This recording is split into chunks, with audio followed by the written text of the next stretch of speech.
Are you a horse owner? Well, spring brings the threat of equine disease, and how you can saddle them up, protect them, we're going to show you now.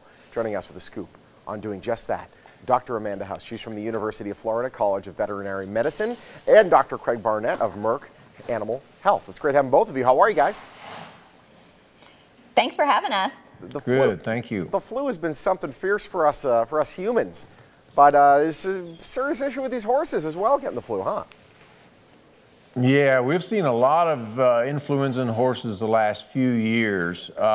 Influenza in horses is similar to humans in that it's a highly contagious virus, and also it has a tendency to change or mutate over time, so that there's a different virus in the field than there was a few years ago.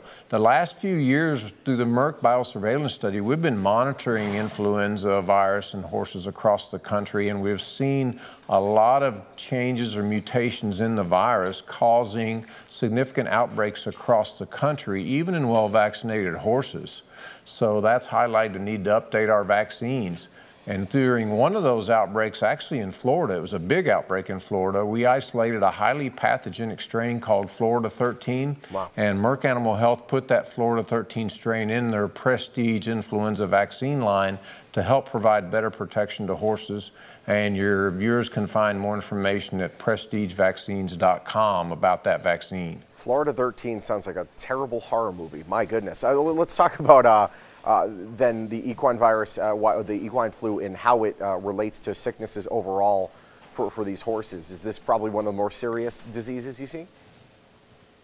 It's very serious like it is in humans. I mean, these horses spike really high fevers. They can get very, very sick. It can take away from their show time. They get anorexic, depression. Wow. And it's highly contagious, so it can spread through a barn and spread through an area quite rapidly. Yeah. So yes, it's a very significant concern. And since we've had an increased incidence of equine influenza over the last few years due to this antigenic drift or the change in the virus, it's critical that horse owners update and vaccinate their horses. Absolutely. Are there any considerations to make beyond vaccination?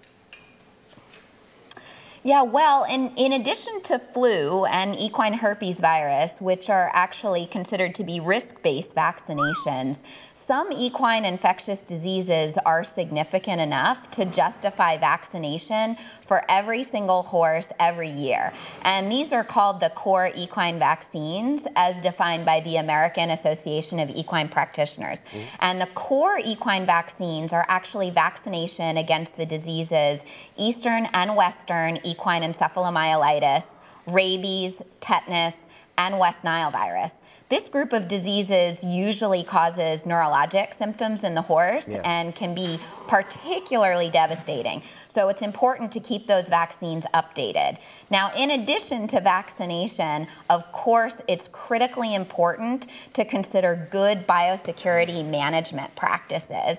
And good biosecurity practices include things like taking your horse's temperature every day, because a fever can be one of the first signs of an infectious disease, and then practicing good hand hygiene practices. So washing hands well with soap and water in between contacting different horses. And you can find a lot of great information on biosecurity practices at the website equinediseasecc.org. Absolutely. It seems like our role as humans are it's the same thing as always. Just wash your hands and be careful about how many people you're touching or horses you're touching and who you're touching, and make sure you have the Purell around, pretty much. Guys, it's great having you. Thank you so much. That's right. Thank you so much. Thank you. All right, take precautions now. Make sure your horse is protected. For more information, head to one of the websites you see right there on your screen. Merck Animal Health, a proud sponsor of the Morning Blend.